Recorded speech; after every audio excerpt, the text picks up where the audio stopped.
Brad with Double D Trailers. Hey, happy Sunday. Thanks for taking your time to join us on our first live Q&A through Facebook. So this is my first time using this, and yeah, we'll see how it goes. We'll just have a little fun and keep it brief for you guys. Let's see, I'm looking at some comments as they're coming through. Making sure I'm doing this correctly. If you see me sort of looking around because I'm like I don't know what I'm doing, it's because I don't know what I'm doing on this platform. It's the first time I've ever used it, so it should be fun. We'll be learning together. I have a couple of different screens, so you'll see me sort of bouncing back and forth. Let's go ahead and jump right into some questions. So we sent out some surveys, and you guys were kind enough to send some questions, and the first one is towing and tow vehicles. Okay, let's get those comments so we can see those. Yeah, hear you and see you. Nice.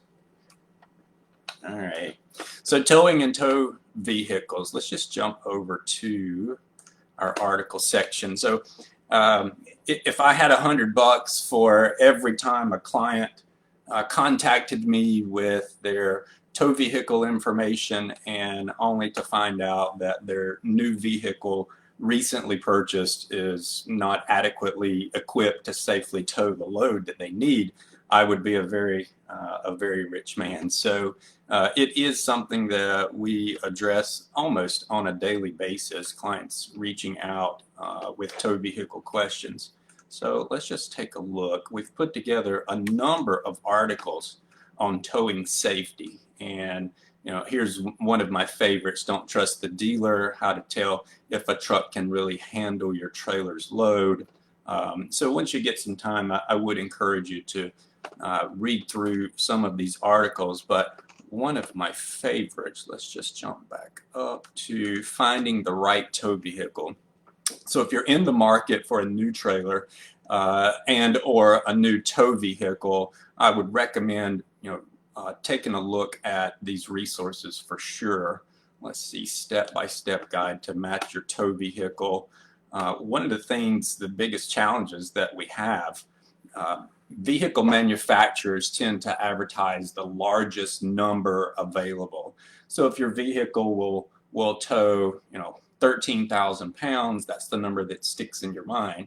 And when you're shopping for a horse trailer, the most common thing to do is say, okay, well, the trailer weighs 4,000 pounds and I put 2,000 pounds worth of horses in it, that's 6,000 or 7,000, and my tow vehicle will pull 12. So I should have no problems whatsoever.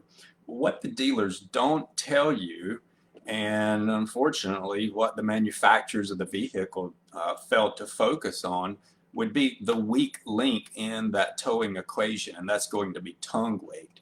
And so if we look at, so this one here, this is just on a hitch. It'll only hold 300, right here, 500 pounds max tongue weight in a downward position. And when we look at tow vehicles like that, let me scroll on down here. Yeah, so we won't get caught up on Denise's here, but when we look at tow vehicles, you have to just pay special attention to the payload rating, what the hitch is capable of carrying, and it's always the weak link in the towing equation. Even a half-ton truck, one of the most common requests we have would be for an F-150.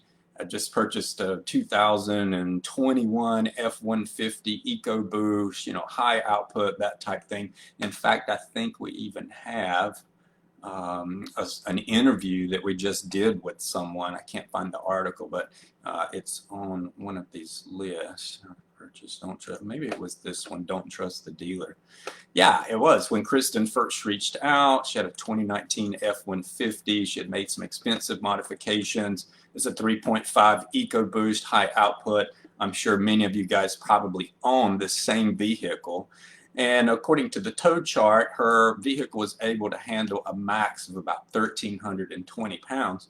And of course, what the dealer told her is, hey, it'll pull, I don't know, 12,000 pounds or some really high number, but in actuality, it will only carry 1,320 pounds.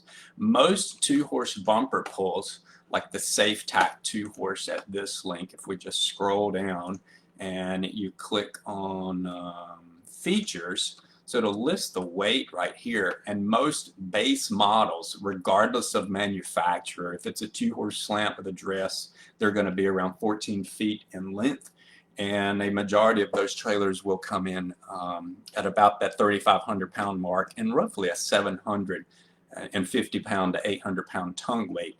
Now that's going to be for a standard size trailer, and a standard size will typically support a horse up to around 15 to 1,100 pounds.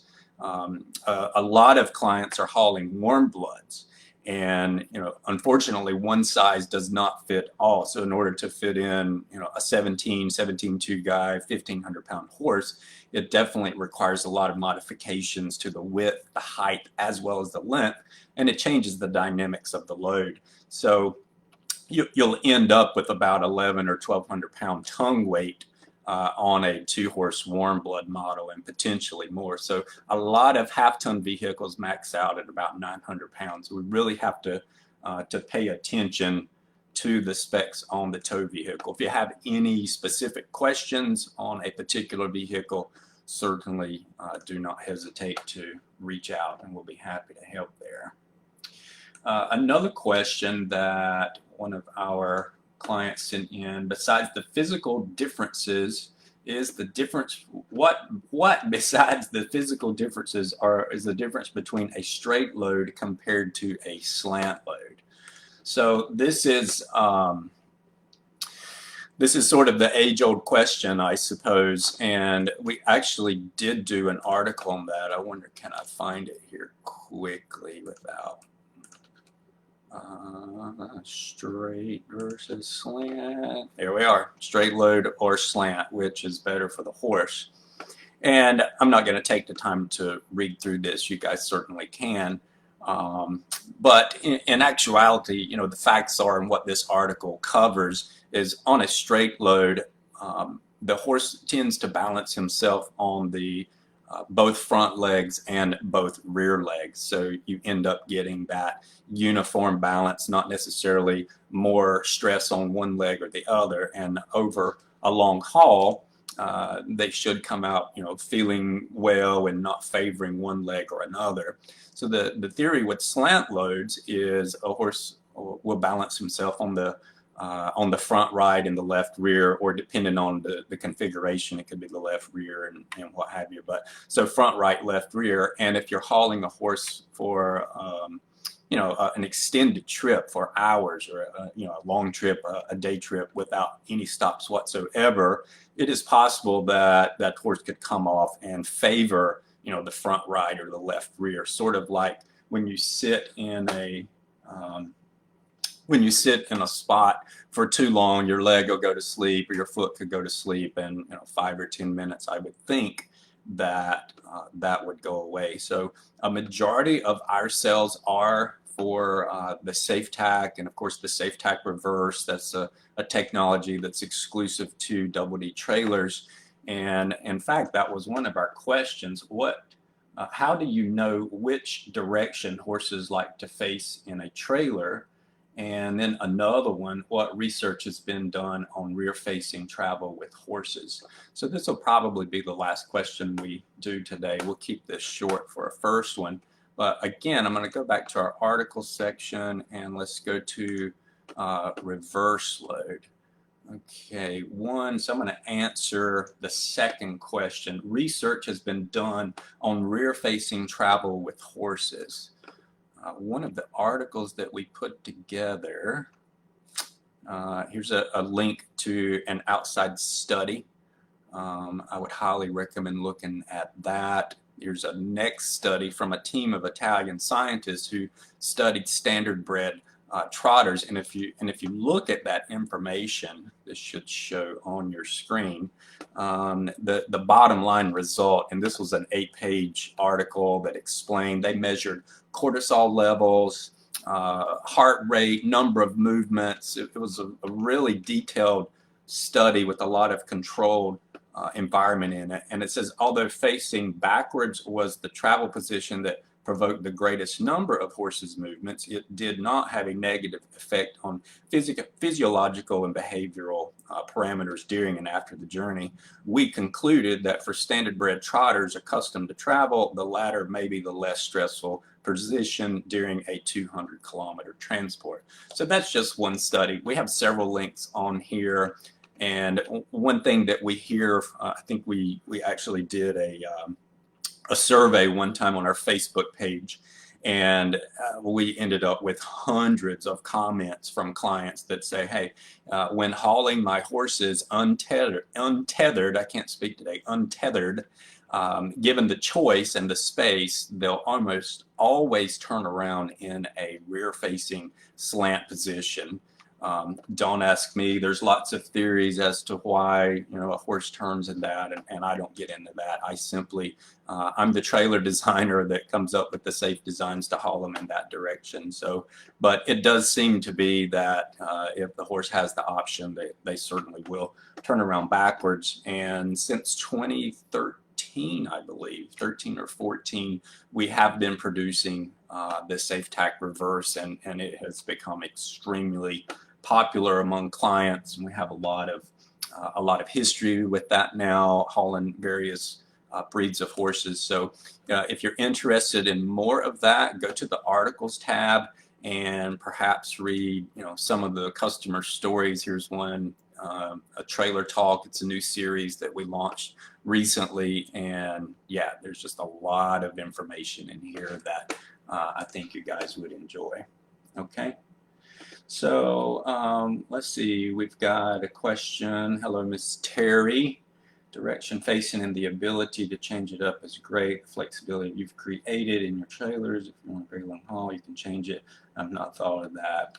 Yeah, so reverse loads, and I don't want to get caught up on that topic very long, but reverse loads, it's not anything that's new. They've been around, forever and a day. Lots of companies make those, but in one of the videos I did, I think I went through all the designs that are available from various manufacturers, and we just really pointed out the safety hazard related to each of those designs. And when we filed for our patent with the U.S. Patent Office on the Safe Tack Reverse, we addressed specifically each of those pain points and problems that some of the designs would create, either for horse or handler or both. And so the Safe Tack Reverse really solves all of those issues. You can load from the front or from the rear. You have independent access for each horse, whether it's a 2-horse or a 3-horse version, and we can even do that on a 4-horse if needed. So just lots of flexibility in it. We build to fit the actual horse rather than asking your horse to cram into a space that's really tight and just not designed for him or her. Okay, I think we're at a good stopping point today, so thanks so much for your time and joining us. We look forward to seeing you on our live Q&A next time, and in the interim, feel free to send some questions over. We'd love to help out. Have a great day, guys.